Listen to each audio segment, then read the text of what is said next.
espíritu. Hoy vamos a transmitir el segundo programa del tema de la salvación. La semana pasada estuvimos hablando sobre la división que se hace en el tema de la salvación y hablábamos de que hay cosas que Dios nos exige, que hay cosas que Dios provee y que hay cosas que Dios completa. La semana pasada hablamos de las cosas que Dios nos exige y hoy hablaremos de lo que Dios provee y de lo que Dios completa. Pero antes de entrar en materia, quiero recordarles que el programa está basado especialmente en las preguntas que ustedes nos envían y las podemos recibir durante la semana en el teléfono, en el WhatsApp 301-712-3942. Y que estas enseñanzas y estos videos quedan en el canal de YouTube Alimento para mi Espíritu. Usted los puede ver, los puede repetir eh, todas las veces que usted quiera. Quiero informarles también que vamos a cambiar un poquitico la metodología del programa. Vamos a tratar de que el programa sea más específico en preguntas y respuestas. Vamos a continuar poniendo las enseñanzas o colocando las enseñanzas en el canal de YouTube, pero queremos volver un poquito más dinámico el programa y que podamos tratar temas más actuales, más vigentes y que realmente confrontan nuestro corazón, nuestra iglesia y aún el conocimiento que tenemos de la palabra. Entonces, a partir de hoy, yo lo invito a que usted nos envíe los temas que quiere que nosotros tratemos en este programa. Ejemplo, queremos hablar de el aborto, queremos hablar de la violencia, queremos hablar de el homosexualismo, queremos hablar de una serie de temas que están vigentes, pero que la iglesia quizás por escaso tiempo que se tienen las predicaciones o los tiempos que la gente participa al asistir a las congregaciones, hay temas que no se tratan a profundidad. Vamos a tratar de contestar preguntas que tengan que ver con estos temas.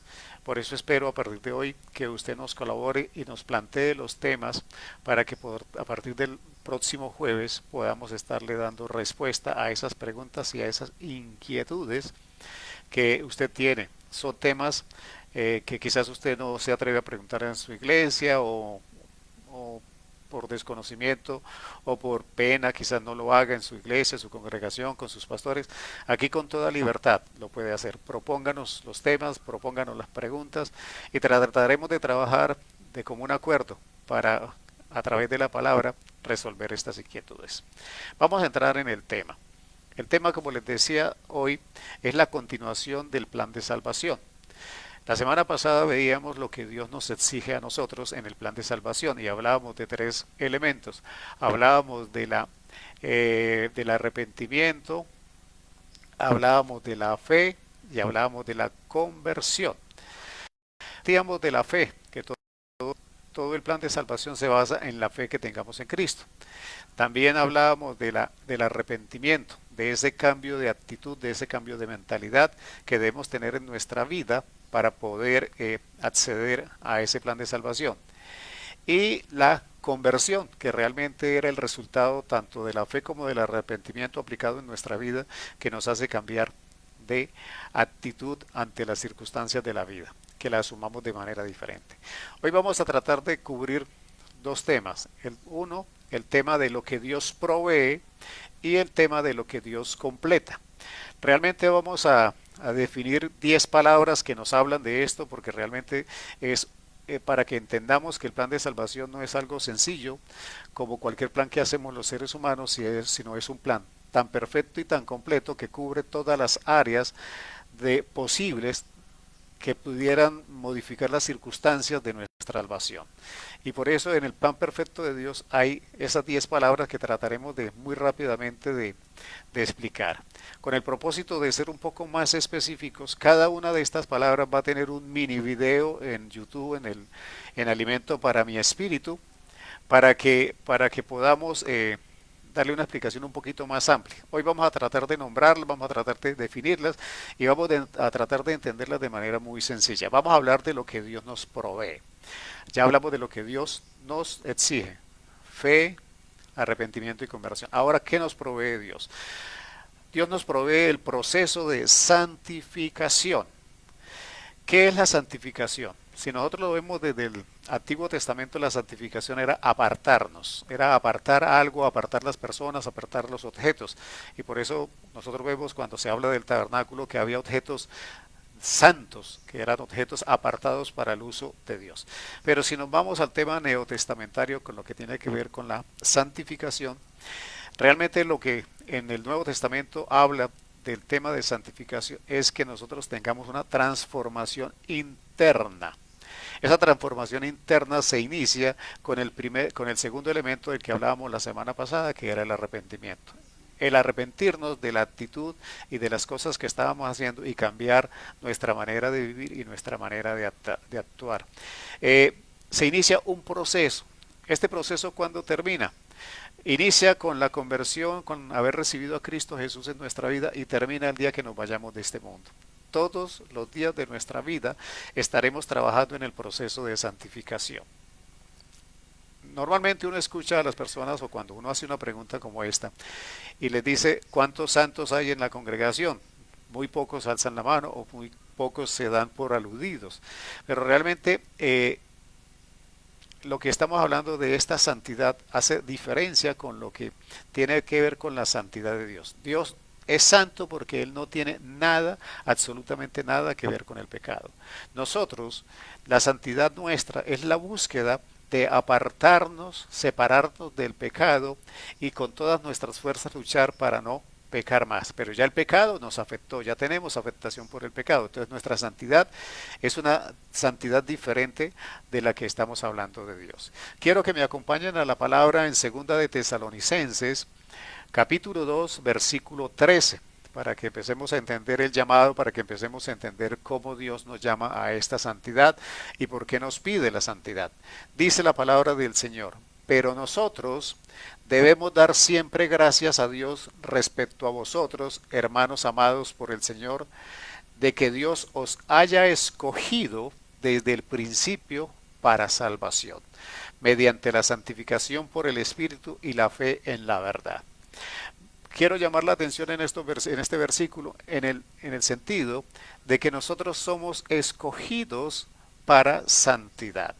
La palabra nos está diciendo que es deseo de Dios escogernos para que seamos santos, para que iniciemos ese proceso de santificación que se termina el día que partamos de nuestra vida. Pero que lo vamos a hacer mediante la fe y la verdad. La fe es el principio del que hablábamos la semana pasada, sin el cual no puede haber proceso de salvación. Eso nos lo exige Dios, la fe. Entonces, mediante la fe y mediante la verdad que es Cristo Jesús, nosotros podemos ser santos. La palabra también me dice en 2 capítulo 7, versículo 1. Así que, amados, puesto que tenemos tales promesas, limpiémonos de toda contaminación de carne y de espíritu, perfeccionando la santidad en el temor de Dios. ¿Qué es lo que nos dice la palabra en este proceso? Que nosotros somos pecadores, que nosotros debemos cumplir un proceso de limpieza, y por eso dice: limpiémonos de toda contaminación. Es un proceso, no es algo que ocurre de la noche a la mañana, es un proceso que va a durar toda la vida. Perfeccionando la santidad, ¿en qué? En el temor de Dios, en el respeto a Dios, en el conocimiento que tenemos que tener de Dios a través de su palabra. Pero también tenemos que recordar que nosotros somos objeto de la voluntad de Dios. Y la palabra del Señor dice en Hebreos 10, Hebreos capítulo 10, versículo 10, dice: en esa voluntad somos santificados, está hablando de Cristo Jesús, mediante la ofrenda del cuerpo de Jesucristo, hecha una vez y para siempre. Es voluntad de Dios que seamos salvos, es voluntad de Dios que nosotros seamos como Él es, y por eso en Primera de Pedro, capítulo 1, versículo 15 y 16 dice: sino Como aquel que os llamó es santo, sed también vosotros santos en toda vuestra manera de vivir, porque está escrito, sed santos porque yo soy santo. Entonces hay una invitación, hay una necesidad. Eh, es claro que sin ese proceso de limpieza en nuestra vida no alcanzaremos esa santidad. Pero quiero ahondar un poquitico en el tema de la santidad y me quedo un poquito en unos minutos más en este tema porque es un tema muy interesante y que tenemos que saber entender en este proceso que nos lleva a la salvación. La santidad, ya les decía, no es la santidad de Dios, es un proceso que nosotros iniciamos de lucha para separarnos del pecado. Pero ese proceso de santidad tiene etapas y quiero que me las entiendan muy bien. Cuando una persona se convierte a Cristo Jesús, en ese instante que recibe a Cristo Jesús, le son perdonados todos los pecados. En ese instante, esa persona es santa porque todos los pecados que lo condenaban o que lo culpaban eternamente desaparecen. Entonces, tenemos una santidad que está en el pasado, que es el momento, el instante de nuestra conversión, ¿sí? Y que nos hace santos esa conversión porque todos los pecados, dice la palabra del Señor, que cuando nosotros creemos en Cristo, cuando ponemos nuestra fe en Cristo Jesús, todos nuestros pecados son mandados al fondo del mar y Él nunca más se quiere acordar de ellos. Entonces ya en ese instante somos santos. Lo que sucede es que nosotros seguimos viviendo, entonces esa santidad queda en el pasado y entramos en otro proceso y es la santidad como proceso cotidiano en nuestra vida. El proceso que conlleva ese ejercicio diario espiritual que corresponde a reconocer nuestros pecados, arrepentirnos de ello, pedirle al Señor que nos perdone. O sea, todos los días de nuestra vida estamos en el proceso. O sea, tenemos un instante de santidad en el momento de la conversión, pero como seguimos viviendo, entramos en el proceso permanente durante nuestra vida y ese proceso es el arrepentimiento por nuestros pecados permanentes. Entonces, primera etapa en el pasado, la conversión. Segunda etapa en la que vivimos es el proceso de lucha a través del arrepentimiento y el luchar con nuestras fuerzas para no pecar. Pero hay una tercera etapa que es el perfeccionamiento de la santidad. Y ese perfeccionamiento de la santidad ocurre cuando partamos de este mundo. Entonces, cuando nosotros partamos de este mundo, si nuestra lucha fue verdadera, si nuestra lucha fue real, si luchamos con todas nuestras fuerzas, con todas las intenciones de nuestro corazón para alcanzar la santidad, Cristo avala el proceso y nos perfecciona en lo que nos falte. Entonces eso se llama, la última palabra que vamos a ver hoy, que se llama glorificación. Entonces una etapa en el pasado, en la conversión, una etapa en la que nos encontramos diaria y cotidianamente, que es el presente, y una etapa futura que se llama glorificación, que es cuando Dios perfeccionará nuestra santidad. No me quiero extender más en este sentido, entonces queda entendido que la santidad es progresiva, día a día se lucha por ella y eso nos lo provee, ese proceso nos lo provee Dios. ¿Cómo? A través del Espíritu Santo. A través del Espíritu Santo Él nos va invitando a corregir, Él nos va rearguyendo de pecado, Él nos va corrigiendo, Él nos va mostrando el camino. Es un proceso permanente en nuestra vida, esta búsqueda de la santidad. Nosotros tenemos que ser claros cuando hablamos de la santidad. No es una cuestión de opinión. No podemos opinar el tema de la santidad. Porque la palabra del Señor dice en Efesios 4:24, dice, y vestidos del nuevo hombre creado según Dios en la justicia y santidad de la verdad. Y la palabra también agrega que sin santidad no podemos ver a Dios. En Hebreos 12:14 dice, seguid la paz con todos y la santidad, sin la cual nadie verá a Dios. Esto no es un tema de negociación, esto no es un tema de opinión. La palabra es clara. Si no entramos en este proceso de santidad, no veremos a Dios. Y si no vemos a Dios, seguramente estamos hablando de que nos condenamos. Entonces, hasta aquí el tema de la santidad. La segunda palabra del tema de hoy se llama regeneración, que nos la provee Dios a través del Espíritu Santo. Recordemos, nosotros por el pecado estábamos muertos, pero no teníamos eso de estar muertos no nos permitía tomar actitudes en la búsqueda de nuestra propia salvación. Pero el Espíritu Santo toca nuestro ser, nuestro espíritu y lo revive cuando nosotros recibimos a Cristo Jesús. Entonces se opera un proceso de restauración en todas las cosas de nuestra vida. Eh, esta regeneración quiere decir que es volver a engendrar, es nacer de nuevo, es iniciado por el Espíritu Santo. El hombre que se regenera camina por el Espíritu Santo, no por el pecado. El hombre que se regenera al renacer su espíritu tiene la capacidad de conectarse con Dios a través del Espíritu Santo y permite que el Espíritu Santo lo guíe en este proceso de santificación del que hablamos inicialmente. La regeneración está expresada en Tito capítulo 3 versículo 5. Nos explica y nos dice sobre la regeneración. Nos salvó no por obras de justicia que nosotros hubiéramos hecho, sino por su misericordia, por el lavamiento de la regeneración y por la renovación del Espíritu Santo. Es una tarea que provee el Espíritu Santo en nosotros. Pero recordemos que todas estas cosas que aporta Dios están aplicadas porque nosotros tenemos fe, porque nosotros nos arrepentimos y porque nosotros nos convertimos. No nos olvidemos en ningún momento que todas estas cosas operan porque nosotros cumplimos con estas tres partes iniciales. Quiero que miremos un poquitico una comparación que tengo sobre santificación y regeneración porque parece como muy parecida, parece muy igual. La regeneración nos provee como un punto de partida. Es el momento en que el Espíritu Santo toca nuestro corazón, es como el punto de partida. Pero la santificación nos provee el punto de llegada. O sea, la regeneración nos activa en un principio, ¿sí? Nos activa el Espíritu Santo y iniciamos el proceso. La santificación nos tiene que llevar al final a través de la glorificación. O sea, regeneración, punto de partida, santificación, punto de llegada. La regeneración, cuando el Espíritu Santo nos toca, cuando el Espíritu Santo revive nuestro espíritu, pone en nosotros todas las semillas necesarias para que esas semillas den fruto en nosotros. Entonces es el principio de nuestra santidad, de esa búsqueda de santidad. Pero la santificación es la continuación del proceso, ¿sí? Para que veamos la diferencia. Podríamos ponerle un ejemplo natural, o sea,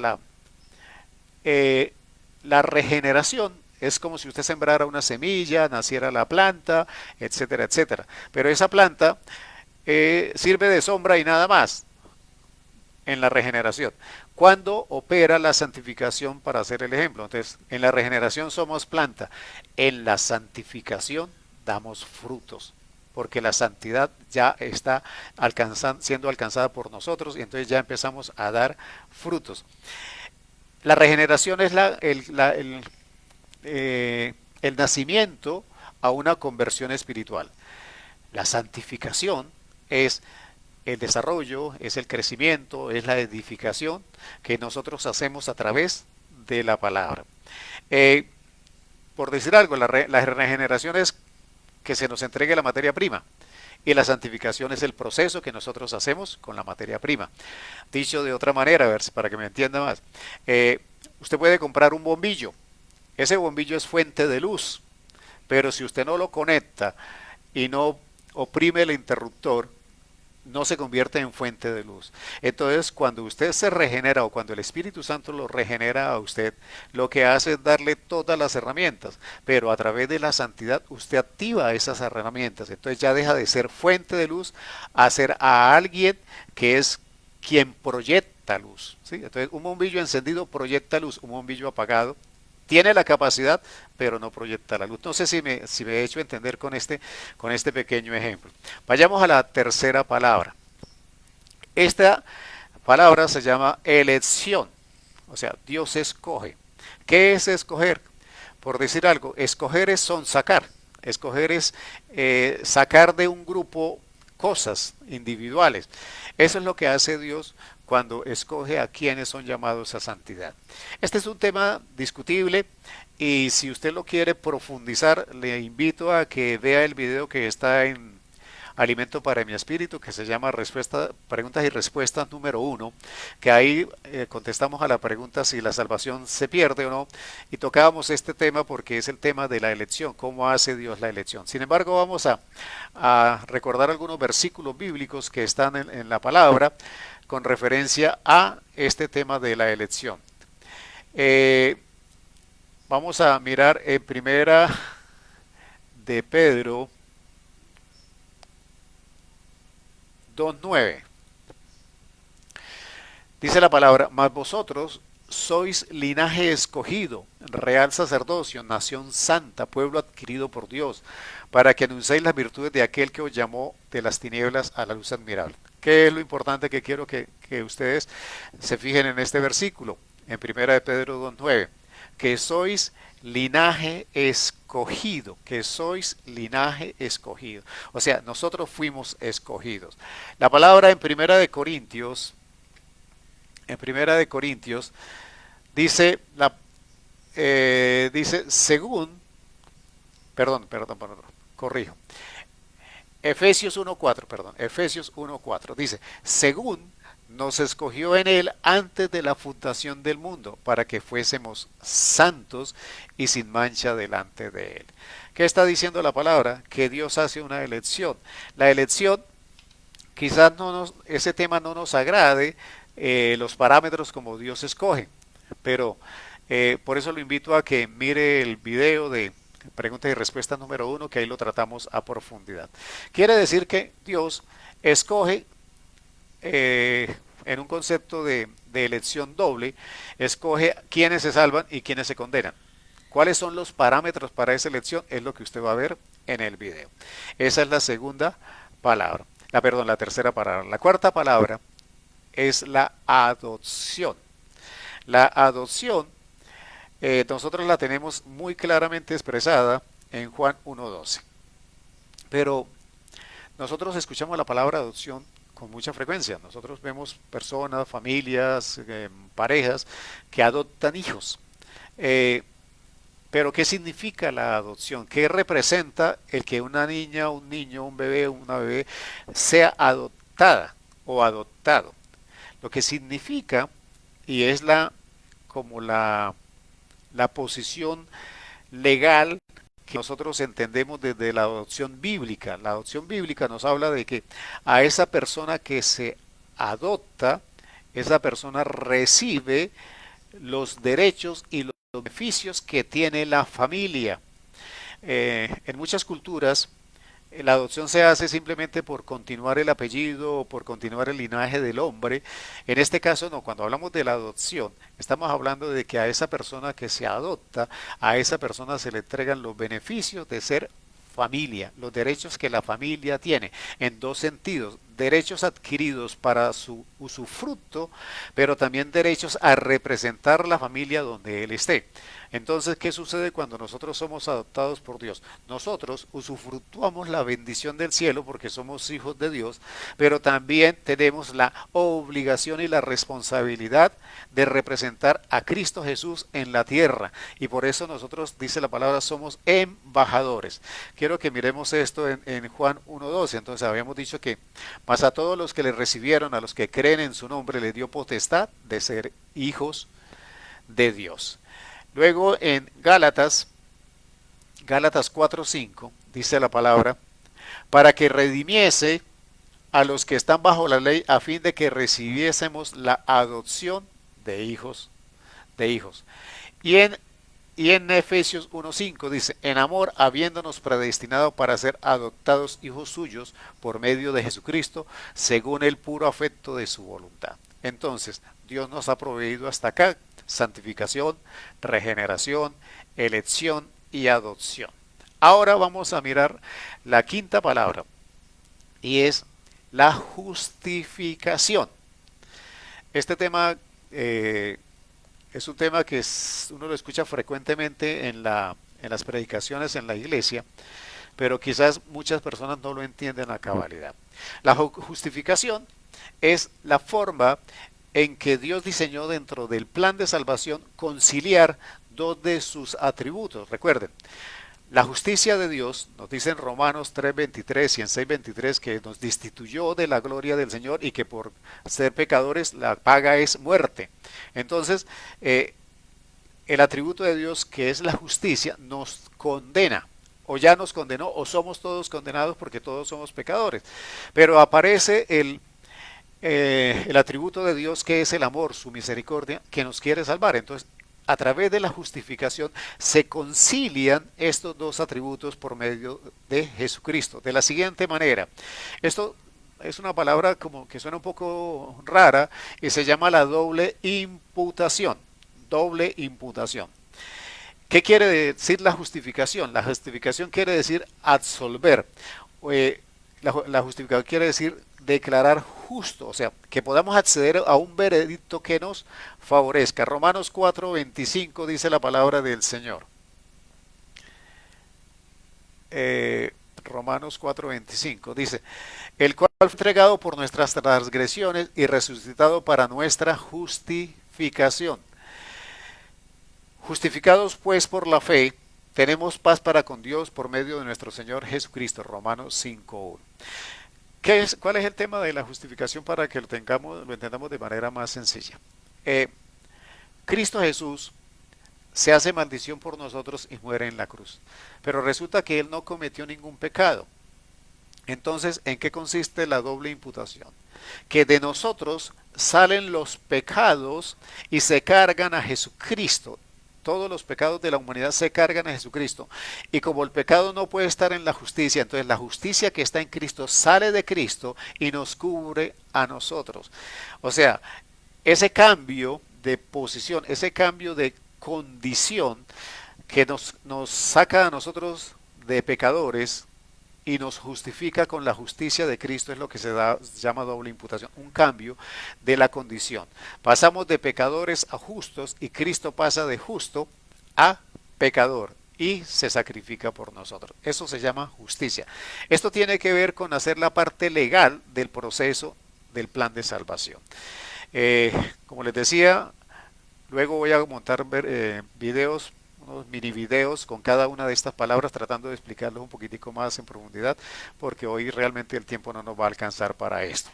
La otra palabra, la palabra número 6, se reconoce esta palabra como expiación. ¿Qué es la expiación? La expiación, en pocas palabras, es tomar el lugar de, o sea, el hecho de que Jesucristo muriera por nosotros. O sea, la expiación consiste en cambiar de la persona que va a morir, porque todos debíamos morir, y que en lugar nuestro muera Jesucristo. Eso se llama muerte vicaria. ¿Qué quiere decir? Una muerte que toma un tercero y me favorece a mí. Él toma mi lugar, Él toma el lugar por mí. Mateo 26:28. Si lo tenemos por acá, perdón, Romanos 5:8. Romanos 5:8. Empecemos con Romanos 5:8. Dice la palabra del Señor. Mas Dios muestra su amor para con nosotros en que siendo aún pecadores, Cristo murió por nosotros.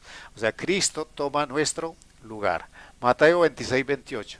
Porque esta es mi sangre del nuevo pacto que por muchos es derramada para remisión de pecados. Estamos hablando del momento de la cena, que Dios recuerda que este nuevo pacto se inicia con la muerte de Él en la cruz por nosotros, Él tomando nuestra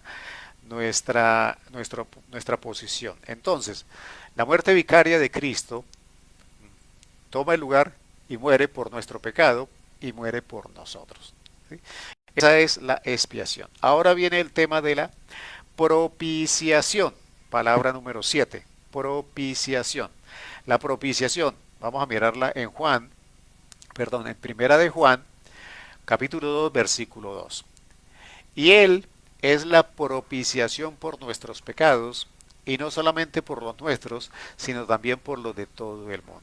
A ver, tratemos de explicar de manera más clara qué es la propiciación. Si nosotros nos vamos al Antiguo Testamento, aparece la palabra propiciatorio. Propiciatorio era la tapa del arca donde estaban los dos querubines, no sé si usted recuerda, se llamaba propiciatorio porque era el lugar donde aparecía Jehová para hablar con el sumo sacerdote.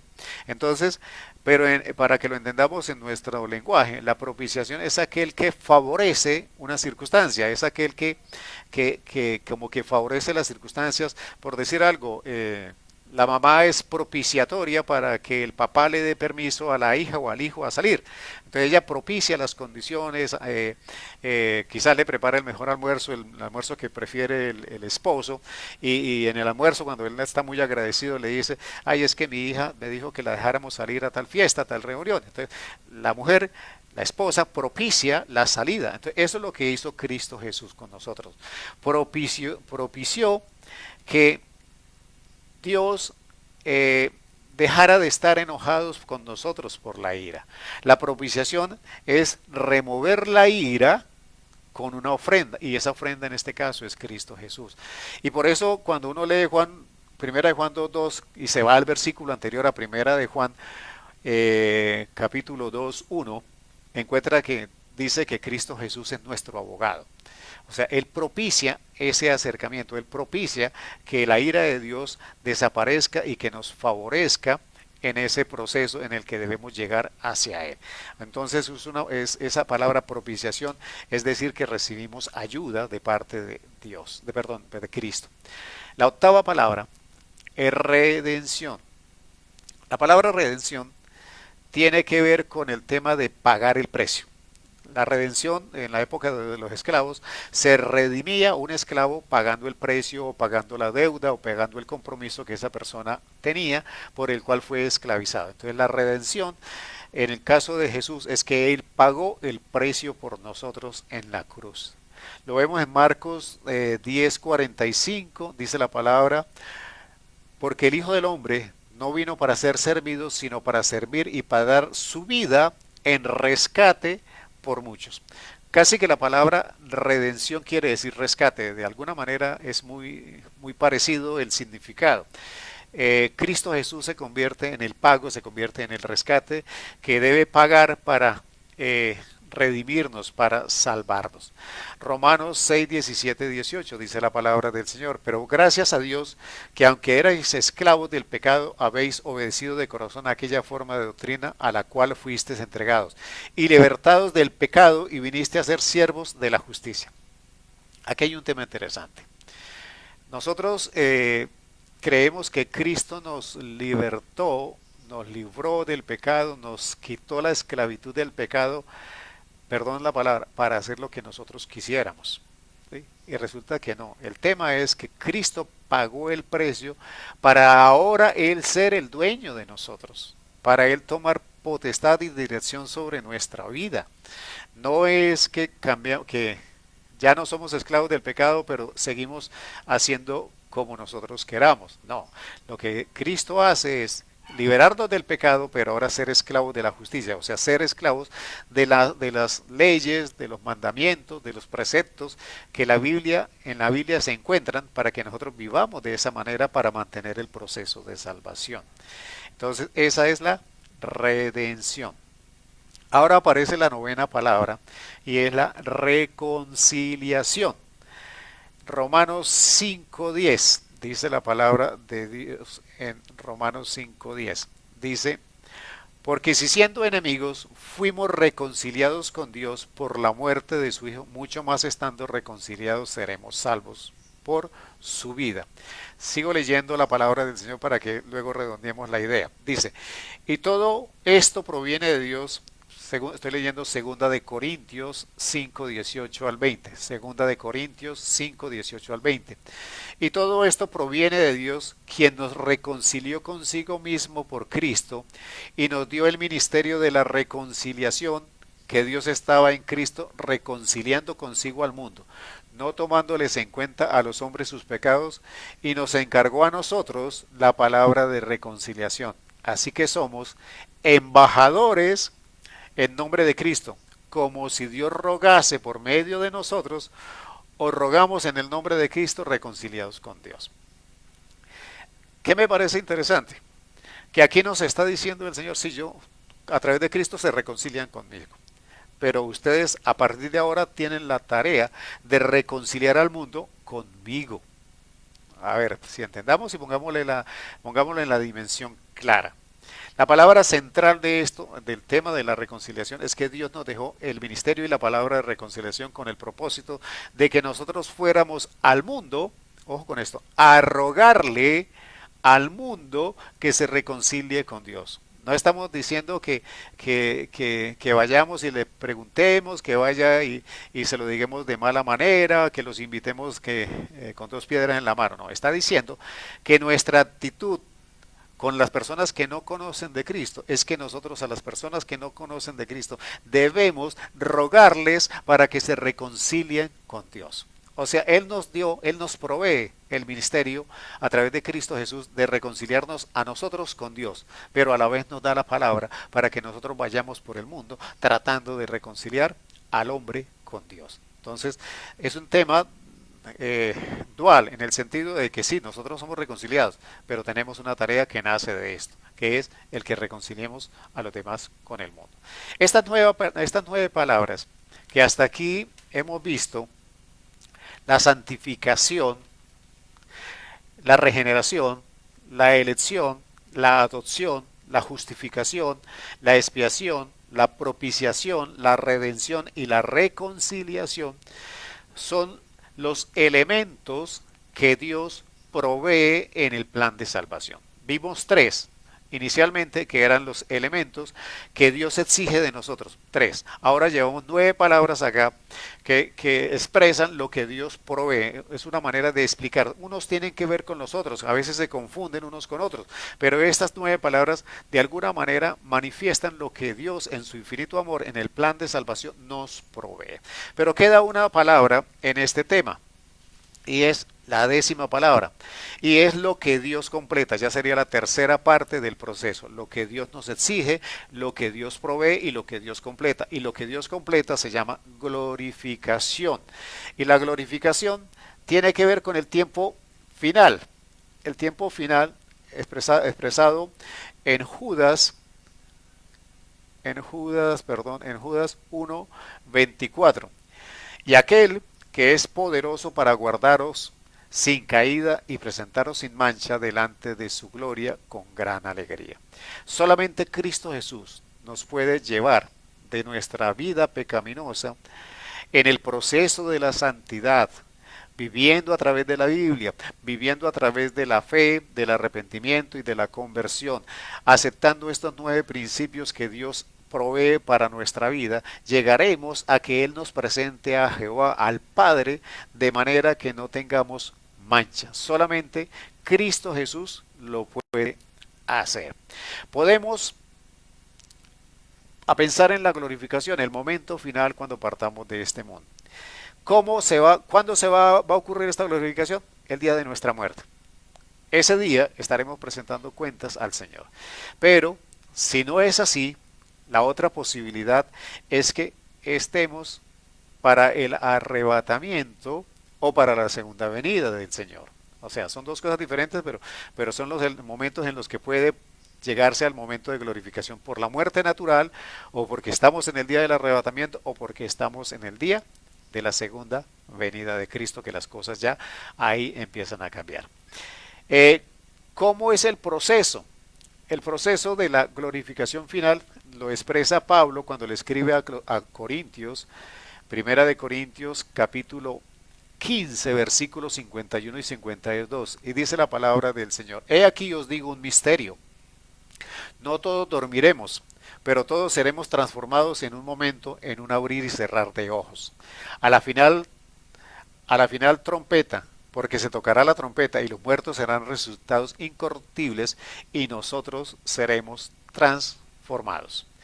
En Primera de Tesalonicenses, capítulo 4, Primera de Tesalonicenses, capítulo 4, versículo 15 al 17, dice la palabra del Señor: Por lo cual os decimos esto en palabra del Señor, que nosotros que vivimos, que habremos quedado hasta la venida del Señor, no precederemos a los que durmieron, porque el Señor mismo, con voz de mando, con voz de arcángel y con trompeta de Dios, descenderá del cielo, y los muertos en Cristo resucitarán primero.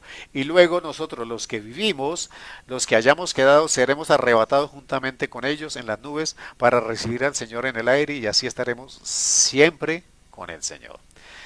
Tema de la glorificación. Podemos ser transformados y podemos ser arrebatados. O podemos en el momento de nuestra muerte ser llevados a esa glorificación que es la que perfecciona Cristo Jesús.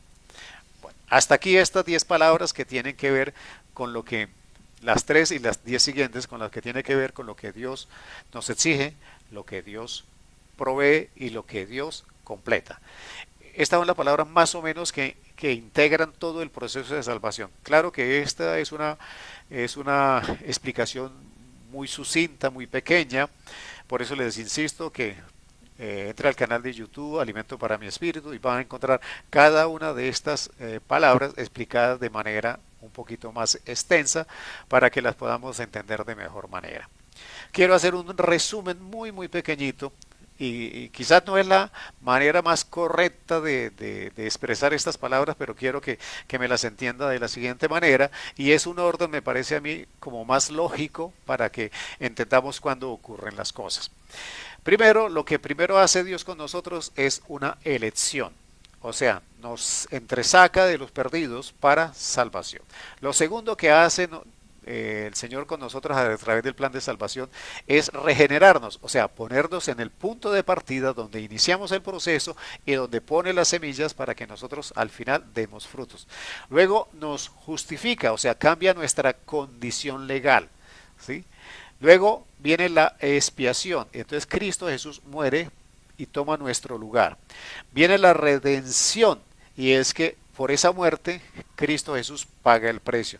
Viene la propiciación, esa ofrenda de la muerte de Cristo Jesús retira la ira del Padre sobre nosotros. Para continuar el proceso nos adopta como la familia de Dios y por eso en Efesios dice que somos parte de la familia de Dios. Nos reconcilia, o sea, nos acerca a Dios. Nos santifica en un proceso que dura toda nuestra vida, que se perfecciona al final con la glorificación. Este es más o menos el proceso que nosotros cumplimos cuando hablamos del proceso de salvación. Lo que Dios exige, lo que Dios provee, lo que Dios completa. Hasta acá el tema.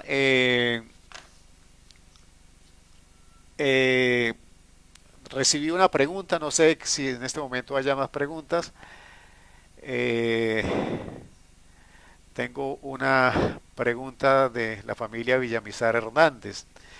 Dice, en la Biblia dice en Primera de Corintios 1, 12, 3, ¿acaso está dividido Cristo? ¿Fue crucificado Pablo por vosotros o fuisteis bautizados en el nombre de Pablo? Bueno, dice la pregunta, me dice, ¿me debo preocupar por la salvación o me debo publicar si soy un verdadero cristiano o no?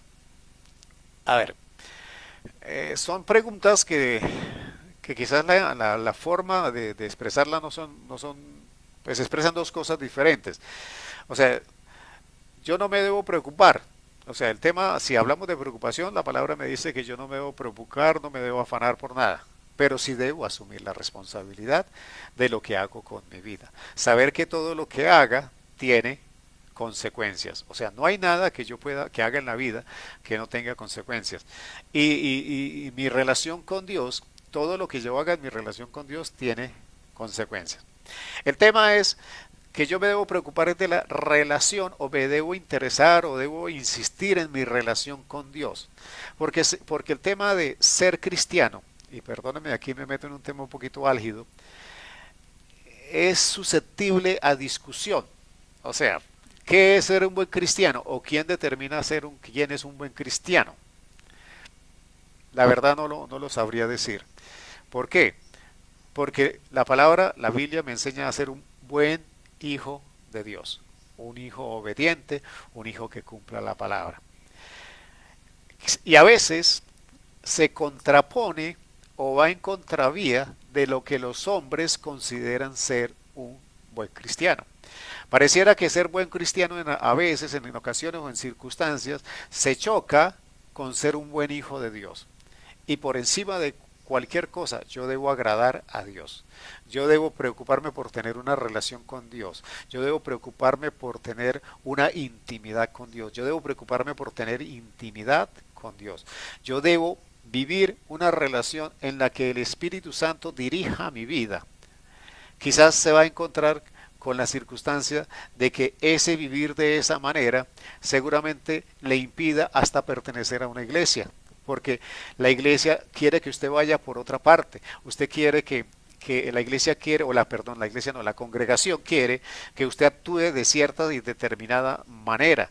Y seguramente usted se va a encontrar con la sorpresa de que en algunas ocasiones eso que se pide a través de una congregación va en contravía de los mandatos que están en la Biblia.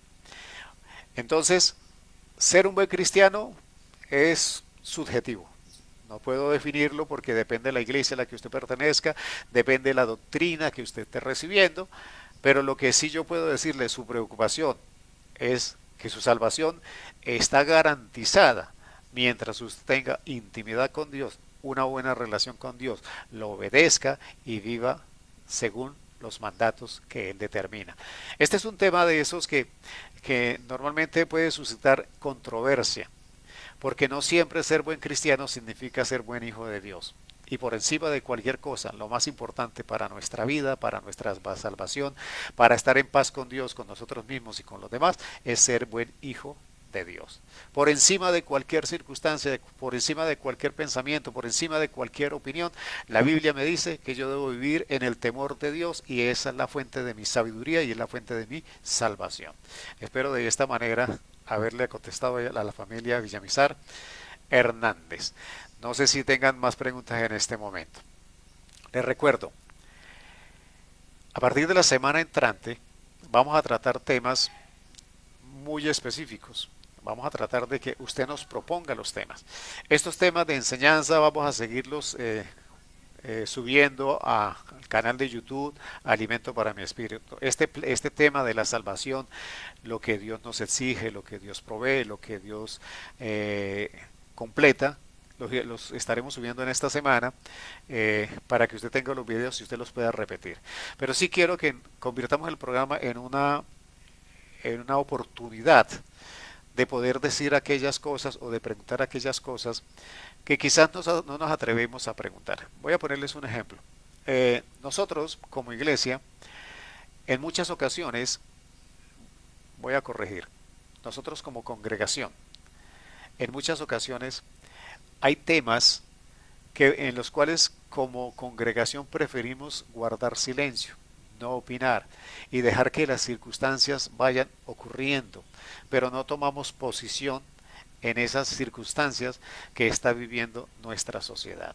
Hoy nuestros hijos están expuestos a todo tipo de peligros, están expuestos a este tema de no definir la parte sexual. Pareciera que no hay una definición clara en qué se debe ser, si ser hombre o mujer, o ser ambos, o cómo mantener nuestras relaciones sanas. La Biblia es clara, la Biblia establece unos parámetros muy claros, pero también nos invita a que tengamos amor, Señor, por los perdidos, que los llamemos, que los invitemos, que le abramos la iglesia, que le abramos nuestro corazón para que esas personas también lleguen. No es un proceso fácil, pero le pregunto a los oyentes, ¿será que nosotros como congregación estamos preparados para recibir a este tipo de personas en nuestra iglesia? ¿Será que el ver una pareja de hombres y exponer a nuestros hijos a la presencia de esas personas cuando llegan quizás de la mano, cuando hay alguna manifestación de afecto entre esas personas y llegan en búsqueda según ellos, de la palabra, de búsqueda de Dios, afectamos la iglesia? ¿Qué actitud vamos a asumir nosotros cuando lleguen esas personas o cuando haya apertura en la iglesia para recibir a estas personas? ¿O simplemente dejamos que las cosas pasen? ¿Qué posición vamos a tomar? ¿Qué posición vamos a tomar con respecto al tema del aborto? ¿Qué posición vamos a tomar con respecto a el tema de nuestro proceso mal llamado proceso de paz o de ese proceso que se llama posconflicto? Porque nuestras iglesias van a estar como asistentes, víctimas y victimarios van a estar sentados en el auditorio y vamos a tener que ser capaces de operar en el ministerio de la reconciliación. Pero la pregunta es, ¿nosotros estamos preparados? ¿Nosotros tenemos la actitud correcta? ¿Nosotros tenemos esa apertura mental para saber que la sociedad ha cambiado, para saber que nuestra sociedad requiere de una iglesia más activa, más cercana a las personas, que en lugar de rechazarlos o en lugar de apartarlos o en lugar de cerrarles la puerta, les permita llegar a conocer la palabra y que sea la palabra y sea el Espíritu Santo el que transforme los corazones, que así como nosotros llegamos por causa del pecado, por las situaciones que vivimos, llegamos a los pies de Cristo, otras personas también son llamadas a eso y que nuestra tarea en el amor de Cristo es permitir y brindar las circunstancias y la apertura mental en nuestra mente y en nuestro corazón para que esas personas lleguen. Yo lo invito, yo lo invito de verdad a que plantee esos temas, a que me haga preguntas de estos temas, a todos estos temas que quizás no tocamos en las congregaciones. Quiero que el programa se convierta en una ventana de verdad a través de la palabra, una ventana de amor, en una ventana de apertura, una ventana en la que como Cristo hizo, quiso incluir a todo el mundo, no hizo acepción de personas, no separó, no alejó. Todas las personas que quisieron se acercaron a Cristo. ¿Será que nosotros como seres humanos estamos haciendo lo correcto cuando desde nuestras congregaciones cerramos las puertas a un tipo de personas que según nuestra opinión o nuestros prejuicios no cumplen con los requisitos para pertenecer a la iglesia? Lo invito a que lo piense, a que lo piense, a que comente, a que nos pregunte. Yo le invito a que dentro de 8 días, a las 8 de la noche, esté con nosotros, nos acompañe planteando preguntas, planteando temas. Lo invito a que repita los videos y se suscriba al canal de YouTube Alimento para mi Espíritu, que en el transcurso de la semana, si lo desea, se comunique conmigo al WhatsApp 301-712-3942. Yo lo bendigo en el nombre del Señor y que la sabiduría de Dios esté con usted, que Dios lo ilumine, que Dios le dé ese discernimiento espiritual para asumir las decisiones que usted tiene que tomar en su vida, en las que usted está viviendo, en las que han de venir, y que como iglesia, en el amor de Cristo, Señor, podamos ser los llamados a manifestar ese amor de Él en la humanidad. Dios los bendiga, Dios los prospere, Dios bendiga a su familia, a sus hijos y sus amados. Y los espero el próximo jueves 8 de la noche. Dios los bendiga. Amén, amén y amén.